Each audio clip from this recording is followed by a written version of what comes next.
Y somos una asociación muy chiquitita que nació en Pamplona en el 2016, bueno, en el 15, en el 16 echamos a andar, precisamente porque veíamos que la prostitución y la trata de mujeres con fines de explotación sexual pues es una realidad cercana, presente, la tenemos aquí y todavía permanece invisibilizada. Y además, si nos hiciéramos a la idea de la cantidad de personas afectadas en todos los sentidos, ya no solo las mujeres que son prostituidas y explotadas a nuestro lado, todas tenemos en mente todos los clubes, bueno, pisos y calles es más invisible, pero sabemos que la prostitución está delante, es un tema que tenemos en el lenguaje, en el imaginario, en los medios de comunicación, en nuestra cultura, ¿no? Canciones, etcétera, ¿no? O el hecho de que a todas las mujeres nos hayan llamado putas alguna vez, ¿no? Es un tema muy recurrente. Y también el hecho de que normalmente decimos, ¿no?, que la prostitución parece pensamos inmediatamente en las mujeres semidesnudas, con los tacones, pero realmente creemos que la prostitución tiene rostro de hombre. Porque para que una mujer esté siendo prostituida y los proxenetas puedan hacer negocio a su costa, que es de esto de lo que se trata, hace falta que haya varios hombres a su alrededor consumiéndola. La desigualdad de sexo-género es evidente, es un mercado en el que los hombres consumen y las mujeres son consumidas. Y por eso creemos que necesitamos, una vez por todas, poner el foco en el consumo, ¿no?, en los hombres. Y luego, por otro lado, por supuesto que la violencia sexual está presente en la prostitución de forma habitual, si lo pensamos desde la evidencia, ¿no?, como cuando todo este proceso que llevamos de aprendizaje en la violencia de género en el marco de la pareja, que hasta hace muy poquito pensábamos que eran los trapos sucios que se lavaban en casa, ¿no? O que se veían esos carteles de la mujer con el ojo morado. Ya hemos ido aprendiendo que no se trata de eso, que hay otras muchas formas de violencia que no tienen por qué ser evidentes ni visibles, y lo mismo pasa con la prostitución. Hace poco me preguntaba una periodista, ¿y cómo las sacáis? Y decía, no hacemos eso, no se trata de sacar a nadie de ningún sitio. Igual que a lo mejor antes se hablaba así de cómo sacas a una mujer de su marido violento. Sabemos que no se trata de eso, ¿no?, que el proceso es diferente, que hace falta, pues sí, un proceso de reconocimiento de derechos, de conocer que somos merecedoras de derechos, de que se nos trate bien y ir andando hacia nuestra propia emancipación y que realmente nuestros derechos sean protegidos. Entonces, bueno, a partir de todo esto, de todas estas ideas, fue que creamos la asociación Acción contra la Trata, precisamente para hacer sensibilización en la sociedad navarra respecto a la trata de mujeres con fines de explotación sexual, que es una vulneración de derechos que se sustenta en la desigualdad de sexo-género, pero también de otras muchas maneras. Y cuando en un principio entre comillas, pretendíamos hacer sensibilización, pero sí que es verdad que empezamos a atender a mujeres que estaban en ese momento en la calle, y en ese momento eran mujeres nigerianas. Todas ellas habían pasado por trata, si no lo estaban pasando en ese momento, es decir, si habían terminado de pagar esa deuda impuesta por sus proxenetas. Aún así, el suelo de la prostitución es pegajoso y es muy difícil salir de ahí, sobre todo si estás en una situación de vulnerabilidad. Y para las mujeres nigerianas en situación de prostitución y trata, pues muchas veces lo que pasa es eso, que están sometidas a muchísimas violencias, además de todas las que han vivido desde la infancia, desde la mutilación genital, que ya te están diciendo desde chiquita que tu cuerpo no es tuyo, ¿verdad? Ni tu placer ya ni lo contemplamos, por supuesto. Agresiones, abusos, más las violencias en el trayecto migratorio, más la llegada aquí, que dices, bueno, ya con todo lo que ha pasado hasta que he llegado aquí, ya que me prostituyan, es que ya no lo ves ni como una violencia más, ¿no?, sino como una forma de supervivencia, porque no hay otra vía, que es lo que obviamente a lo que te está induciendo también la sociedad en la que estás. Y sin ir más lejos, el otro día se lo escuchamos a un policía con el que estábamos hablando, con una persona que no tenía intención de denunciar. Entonces lo que necesitamos es mucha sensibilidad al respecto. El El tema de los papeles, ¿no? También es otra vulnerabilidad de la que se aprovechan los proxenetas.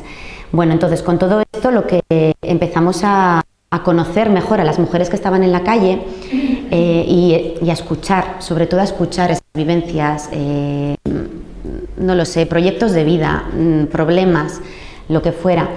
Y en ese momento sí que algunas de ellas estaban expresando un miedo muy concreto a las agresiones físicas que estaban viviendo en ese momento en la calle, donde les estaban prostituyendo, que era en el Eroski. Así que bueno, sí que comenzamos a proponer de forma un poco como un proyecto piloto, a probar. Empezamos a indagar sobre la autodefensa feminista y creamos unos talleres. Inicialmente la autodefensa feminista ya sabéis que no consiste en pegar, no se trata de eso, no se trata de defendernos con el cuerpo únicamente, al final eso sí se traslada al cuerpo, ¿no? Pero básicamente consiste en conocer nuestros derechos, nuestro espacio y respetarlo y hacerlo respetar, ¿no? Tiene mucho que ver también con la confianza en una misma, que es una de las primeras cosas que se arrebata a las mujeres en prostitución y trata.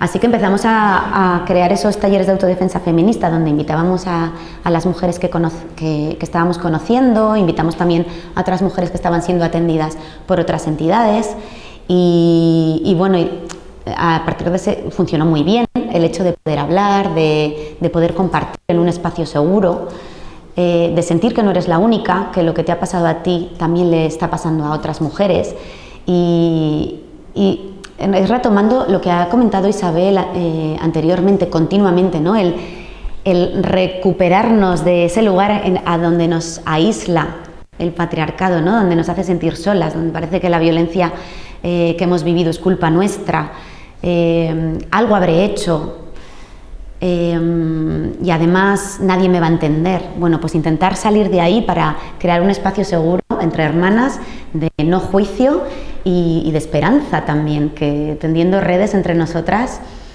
podamos construir esa esperanza de que, bueno, que hay una vida posible, hay vida más allá de la prostitución y la trata. Es lo que suelen decir nuestras compañeras agentes de cambio de las poderosas. Bueno, entonces a partir de esos talleres fue cuando, bueno, también hablando mucho, escuchando todas las historias, que también creemos que hay mucho de efecto cadena, así de efecto dominó. En esos primeros talleres vino Amelia Timanus. Ella comenzó a hablar de su historia y otras compañeras de las todavía no eran las poderosas, pero otras compañeras de las que estaban ahí, pues también dieron un paso al frente y dijeron, pues a mí también me ha pasado y yo también quiero empezar a hablar de mi historia y utilizarla para que las cosas cambien, para que no haya más niñas que tengan que pasar por lo mismo que yo. Y es un acto de generosidad pues infinito, que todavía no está lo suficientemente reconocido. Bueno, entonces a partir de varios encuentros así fue cuando pues, el grupo de mujeres que nos íbamos juntando pues se decidió el nombre de las poderosas y el seguir adelante, seguir juntándonos y seguir apoyándonos. Las Poderosas no es solo un grupo de mujeres supervivientes de prostitución y trata, sino un grupo integrado por mujeres diversas, con diversas mochilas, diversas historias a nuestras espaldas, pero con un objetivo común, que es el de luchar por los derechos de todas. Y sí que hay muchas mujeres supervivientes de prostitución y trata dentro de Las Poderosas, pero no todas, no queremos que esa sea la etiqueta, que quede muy claro. Pero sí que ha habido, como se ha hecho tan grande este grupo en tan pocos años, sí que hay un grupo más pequeñito de mujeres que sí desean, que reconocen, para empezar, que reconocen su historia de prostitución y trata, porque esto no creáis que es fácil y no tenemos por qué exigírselo a ninguna mujer, ni que hable de su historia de violencia, ni que encima tenga que hablar por ello. Ya sabemos que estas historias existen, no tenemos por qué estar exigiéndoles que hablen continuamente una y otra vez, porque, bueno, pues al final, ¿no?, estamos revictimizando y nos vamos más al morbo que otra cosa. Creo que aquí también tenemos que hacer ese ejercicio de responsabilidad social, toda la sociedad. Ya sabemos lo que pasa, vamos a hablar, vamos a trabajar todas juntas también por nuestras compañeras, las que lo pueden tener más difícil o no están preparadas o no quieren hablar, porque van a tener que hablar de esas historias tan dolorosas. creo que no nos compete menos. Esto también lo dice Amelia Tiganus en su libro La revuelta de las putas. Bueno, entonces hay un grupo más pequeñito de mujeres que sí han decidido contar su historia, la reconocen y la cuentan, precisamente para ayudarnos a la sociedad a entender las violencias por las que tienen que pasar las mujeres supervivientes de prostitución y trata. Y estas son las agentes de cambio, que las veréis de vez en cuando, pues ayer salieron 2 en una entrevista en Navarra Televisión, en Telenavarra, Televisión Española. Bueno, van saliendo en determinados sitios, van hablando en charlas, conferencias y demás, con una inmensa generosidad por estarse exponiendo una y otra vez a las mismas preguntas, una y otra vez, que ya sabéis, ¿no? Que en el tema del feminismo esto puede ser desesperante, pero ellas se exponen una y otra vez para que las cosas algún día cambien. Y creemos que sí que se ha ido avanzando un poquito en los últimos años, pero todavía queda mucho, así que no nos cansemos, por favor.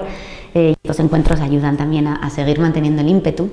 Y bueno, simplemente creo que ya llevo un montón de rato hablando, así que creo que algunas sí que habéis recogido el folleto de las poderosas que he dejado por ahí. No ha llegado para todas, pero pensaba que íbamos a ser menos, la verdad, qué bien. Pasaos por la oficina, que la tenemos en calle Navarrería 27. Tenemos más, o sea que pasaos a buscar más información. Solemos estar por las mañanas en la oficina y si no, pues contactadnos cuando queráis. También os quería enseñar aquí más cositas de la web, laspoderosas.org. Aquí tenéis el trabajo que hacemos.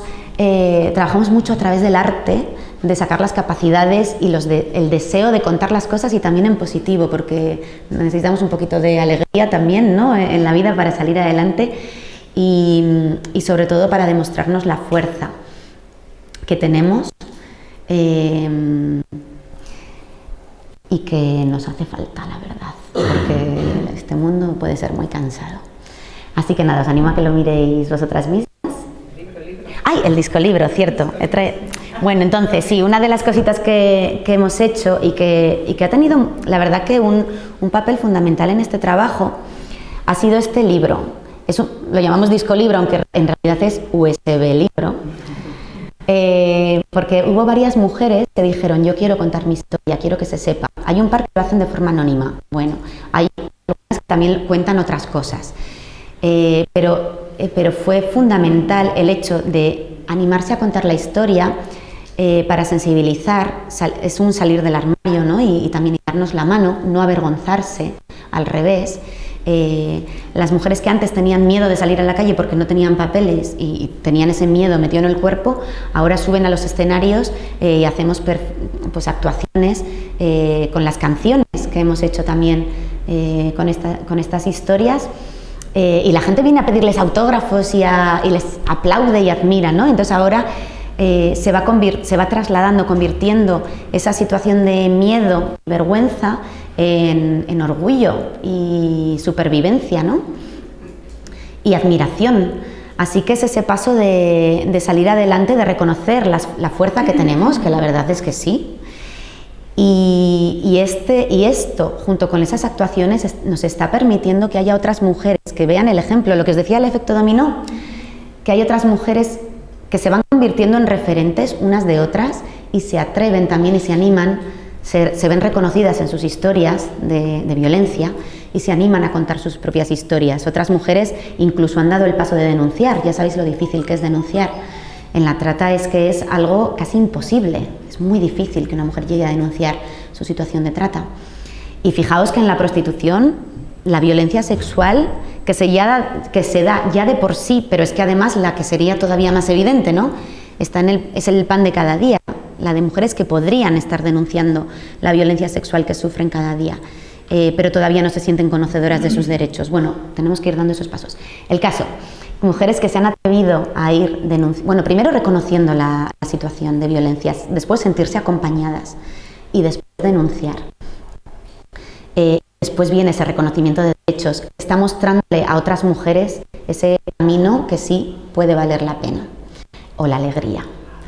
Así que, bueno, esto es todo. Si tenéis más preguntas o lo que sea, yo ya cedo la palabra a mi compañera.